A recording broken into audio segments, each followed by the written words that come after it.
Hi everybody, my name's Christopher Collison, and I'm going to present to you today some thoughts on Robert's Rules of Order and how we can use these parliamentary tools to actually move forward the agenda of a group. It's very effective. It's very effective for the individual, and I'll go on to show how we actually make a motion, how we move that action forward, the role of the chair, and really the role of the members of that committee. So without further ado, let me jump into that. And where I'm coming from with this is 2 years as chair of Academic Senate at RIT. Lots of very controversial topics were covered, and we had to use Robert's Rules of Order in order to allow people to have their say and to move things forward in 2 very productive years. So here's the presentation. I hope you enjoy. So the title here is Robert's Rules at a Glance. And really what Robert's Rules is all about is moving us forward, right? So how do we do that? So first of all, anyone on the floor can make a motion. And why do we need to make a motion? Well, this actually is what makes things happen. You have to be a member. So what are the rules here? In order to make a motion, you have to be a member within the body with voting rights. And so these are the parliamentary rules. So for example, in the School of Chemistry and Materials Science, then really anyone attending that meeting would have the right to make a motion. What you have to do, or what the best thing to do, is to state that motion in the affirmative, state it as something that you'd like to have happen. Also, good practice is write that motion down and provide a copy to the chair ahead of time if you know that that motion is coming. But also, even if you're in the middle of the meeting, if you write it down, it can be passed to the chair, and then there can be no mistakes when that motion is read aloud and when it becomes an official debatable topic. So provide that motion to the chair. Only when the chair states that motion does the ownership of that motion transfer to the body, to the people assembled in the room. So what else is important for that motion is that there is a second. So often someone may make a motion, I move that we do X, Y, Z. And there's also certain rules with the person who actually makes that motion. If you're making a motion, you cannot speak against it. So you have to be for the motion. So you definitely want to make sure you agree with it. You're usually going to be given the opportunity to speak first for that motion to justify why you're bringing it to the floor. So you get the first right to speak on that. Often what happens is a chair might suggest a motion, and so someone in the audience would put their hand up and say, so move. This is one way in which the chair might actually make a motion and allow that to come to the floor. This often happens, but what we prefer in general is that individuals are explicit about the motion. We're looking to the floor for people to actually come forward and make that motion. That's the power of the individual for Robert's Rules of Order. Now, before we actually do debate that motion, another voting member must second the motion. It doesn't provide any special rights, but it basically allows that motion to be formalized. And I think most importantly here is this section in italics in here. Seconding gives you the assurance that that motion will be moved forward with a decision. So that's the important thing. Once it's on the floor, once it's now been restated by the chair after seconding, that motion belongs on the floor. It belongs to the assembly in front of the chair. Sometimes there are motions that don't actually need a second, and we may talk a little bit about these, perhaps a question of privilege. That means it's something that becomes particularly urgent that the committee needs to review. Also, orders of the day. If we're behind on an agenda that's put forward, usually we'd vote on the agenda at the start of a meeting, so that the body has some say in what the agenda is. Orders of the day would it is a certain tactic that can be used to make sure that the body actually follows that agenda. It doesn't need a second, and it can have a vote. So we'll talk about that shortly. Point of order doesn't need a second. That's when we're actually asking the chair to follow the rules. If there's a division of the assembly, so a member can actually demand a standing vote if the sort of rough view by the chair of the voting body is, if it's too close to call, if the vote is too close to call. Other things that don't need a second, so we're getting down to the details here. So parliamentary inquiry or a point of information. These things are things that can jump outside of the idea of a motion, where business still needs to be done in a certain way. So we won't spend too much time in there.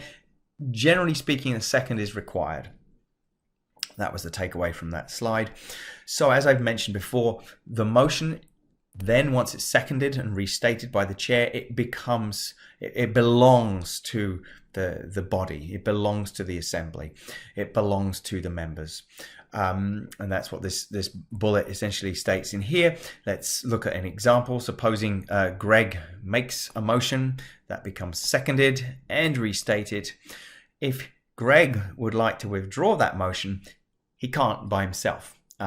So suppose he's changed his mind, some debate has happened and he wants to withdraw the motion. He cannot do that because that motion does belong to the assembly.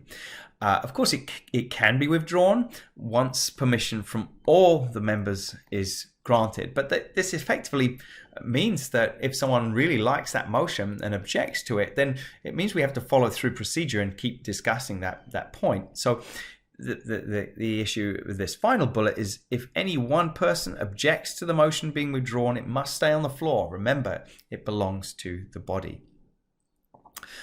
Okay, let's talk about now the motion on the floor.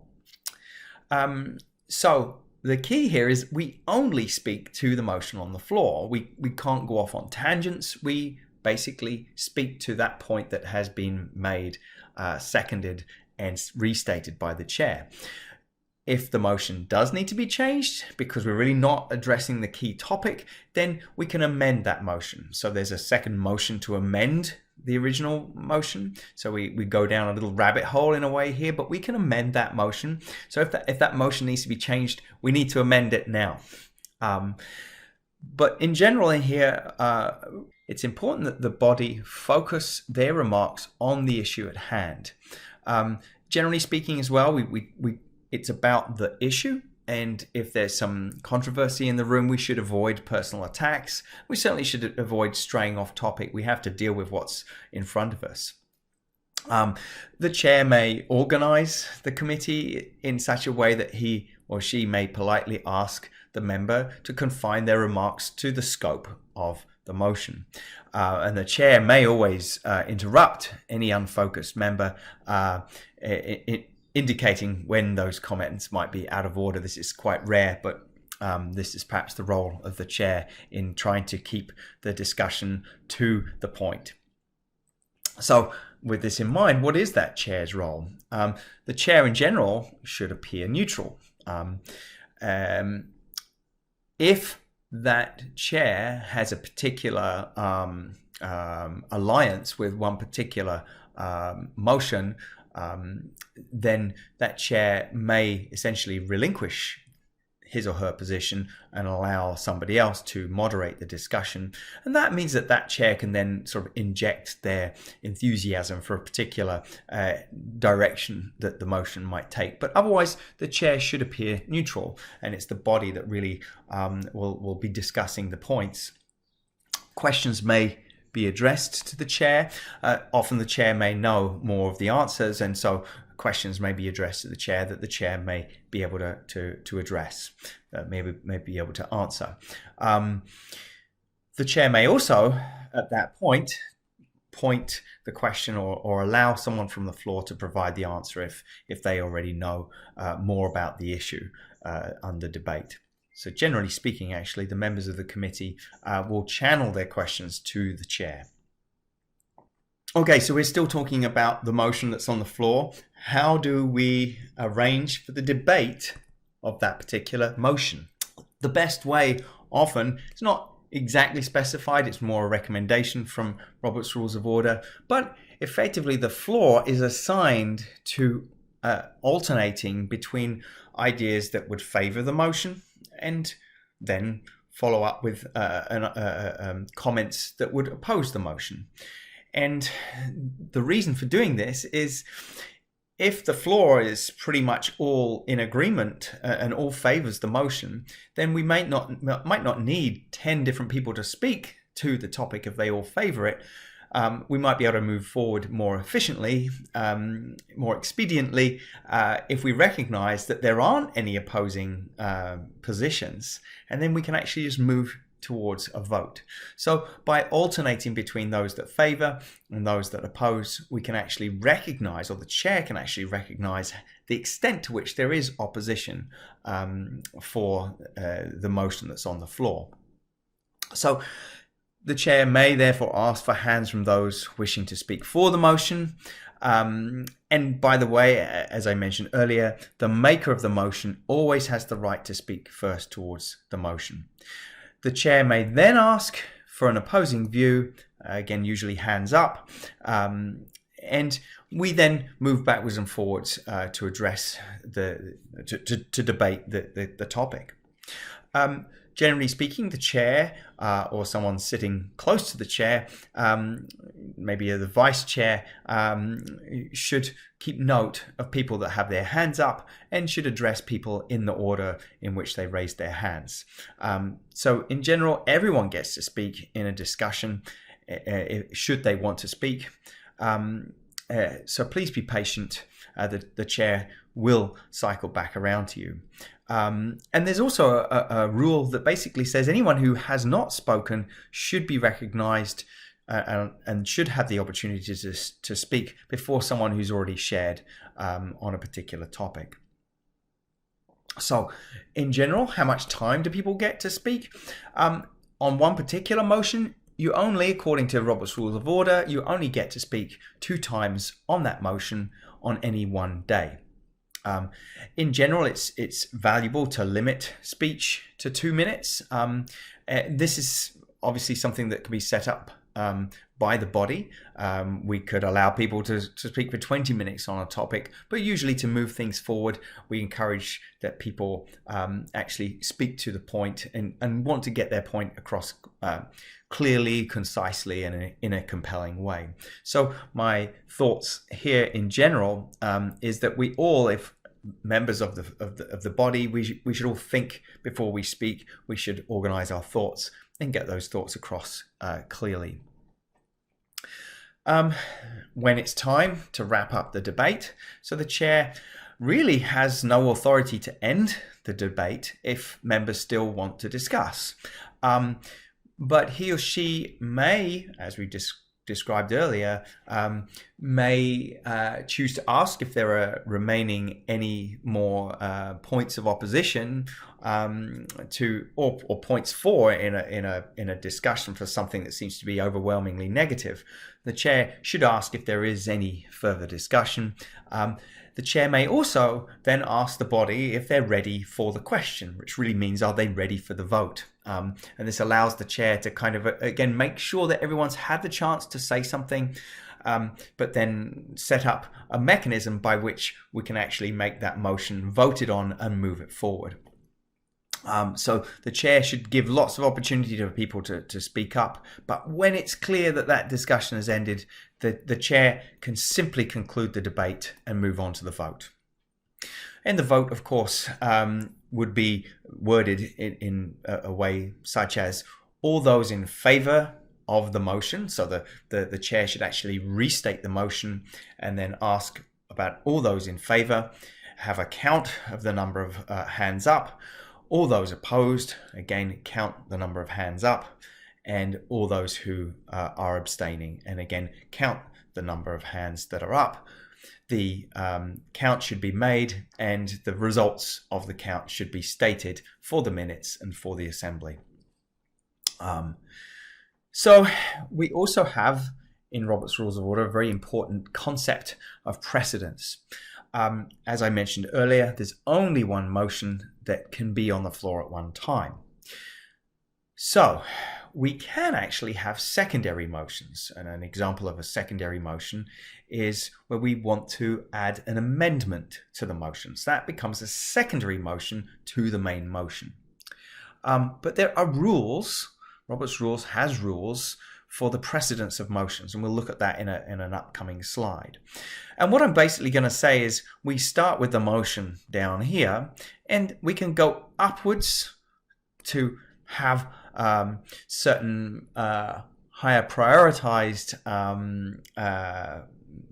actions be taken, but we've always got to come back down to that motion and vote on it before we move on to new business. So there's a really good analogy here that I'll talk about shortly. It's called a ladder, so we're going to think about a ladder. But the idea from from Robert's Rules is that we can only go up the ladder to a new number, and we've got to address that higher number before coming back down the ladder. Let's have a look with this visual in here. So this is Robert's Rules, order of precedence. And so what we find is right down here, the main motion is number 14. And you can go up this list and say anyone can postpone that motion. That's higher on the list. So you can make a motion to postpone it. You can make a motion to amend the motion. You can actually make a motion to amend the amendment. That's it. You can't amend the amendment to the amendment. So thankfully we can kind of keep that straight in our heads, or the chair can at least. There are these other motions, so we can refer to a committee to get their input before actually coming back to deal with the main motion. So you can see in front of you all of these priorities, right? So if we need to adjourn for the day or take a recess for 5 minutes, we can actually make a motion to do that, as long as we vote on this and then come back down the ladder to the main motion. Then we're in good shape. Let's have a look at a very specific example. So here's our main motion. It's the rung on the bottom ladder in here, and let's suppose that we decide the motion should be reworded. We make a primary amendment. We vote on that amendment before coming back down to the main motion. Of course, as I mentioned earlier, we could make a secondary amendment, an amendment to the amendment, if you will. So that can be done. And then maybe because we've all got, it's too complicated, we decide to postpone to later in the day or the next meeting. So you can take that motion, you can postpone it, and then it must come back, right? We must deal with that motion before we do any other work on a different motion. For example, if we decide we're going to postpone, we need to have a vote on the postponement in order to move that motion to a later date. But once we come back, we would then have to vote on the amendment to the amendment. Once we've agreed on that amendment to the amendment, then we agree on the amendment itself, which takes us back to the main motion, now amended, and then we vote on that. So this is the rules of going up and down the ladder. There's another really interesting one in here, call for the orders of the day. And if you feel that we're moving away from the established agenda, which should be voted on at the beginning of the meeting, then anyone in the room can call for the orders of the day. If their particular piece of business is really important and we need to move to it, then you can call for the orders of the day, and that allows us to effectively postpone the current motion that's being debated. Of course, the body can vote to stay on the current motion. That ends up being a 2/3 majority in the negative to keep it on the floor rather than move on to the next agenda item. So we'll talk about that in a future slide. The body has the power to change the all sorts of things that are going on, but we always have to keep one motion on the floor at a time. We can always go back up the ladder in here. So interestingly, what role does the chair have? So voting is really important, right? We have this motion on the floor. We have to take a vote. By the way, the chair may ask for unanimous consent. If one person objects, that means that you have to go to the discussion phase. So objecting for something, you don't have to be necessarily in opposition to the motion to make an objection. You may just want the topic to be discussed. And so without that objection, a motion may pass by unanimous consent. So that objection is often really important so that we can actually debate the topic. The deliberations are often most important for us as a body to really kind of agree to what's actually being put forward. So the chair typically does not vote, but may vote if by ballot or if his or her vote would change the outcome of the vote. So we often, in order to make a motion move forward, most of the time we're working with a majority vote. There are often times when we need 2/3 of a majority to pass a motion. And this table kind of suggests that if there are maybe 29 people on the committee, including the chair, if there was a 14-14 vote on that motion, if the chair were to vote yes, then that would lead to a majority. So the chair, in that case, by default, would have the vote only when the vote was a tie, right? The chair then affects the majority. Also, if we have a 15-14 outcome, the chair would again automatically get a vote, because if they were to vote no in that case, then we would have a tie and the motion wouldn't pass. Remember, a tie does not pass the motion. So you only move the motion forward. It only gets accepted when there is a majority. Similarly, if you have a 2/3 majority need for a motion to pass, then if it's a 19-10, then the chair again automatically would get the right to vote, the opportunity to vote, because with their yes, we would get 20-10. That would be a 2/3 majority and the motion would pass. Similarly, if we already have a 20-9, if the chair were to vote no, again, that would I guess that in that case would provide would influence the results. In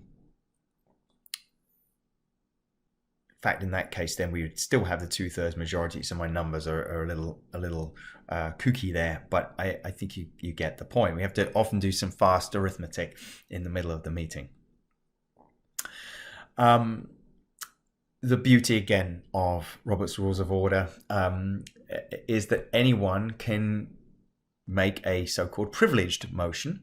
One person, for example, can get us back on track if we are not following the agenda that was established at the beginning of the meeting. One individual can also make a motion to adjourn. That's a privileged motion. Again, there are certain rules in here. A motion to adjourn must be seconded. It's not debatable, by the way, nor amendable, but it does require a majority. The other one I mentioned earlier is a call for orders of the day. So in this case, it's a very powerful vote. You can interrupt somebody if they're speaking. Usually it's wise to wait until they finish speaking just out of politeness, but you can interrupt somebody and call for orders of the day. If the group, this is where the chair earns their salt, so to speak, that if the chair deems that everyone's really interested in the outcome of a particular discussion, the chair can ask or can call the question on orders of the day. And if there is a 2/3 majority in the negative, that means you take a vote to move back to the orders of the day, move back to the agenda. If there's a 2/3 majority in the negative, that means 2/3 of the people don't want to move on to the next agenda item, then the body has voted effectively to stay with that particular motion. So I've given you basically an overview of how Robert's Rules of Order can be used to actually make some significant progress in a meeting. And it also allows any individual a significant amount of power to actually shape the way that the meeting is going. So I hope you enjoyed the presentation, and I hope that we can use this more I hope you can use this more in whatever meetings you attend, and that you can allow these rules to work for you to ultimately get out of those meetings what you want. So thanks very much for listening, and see you next time.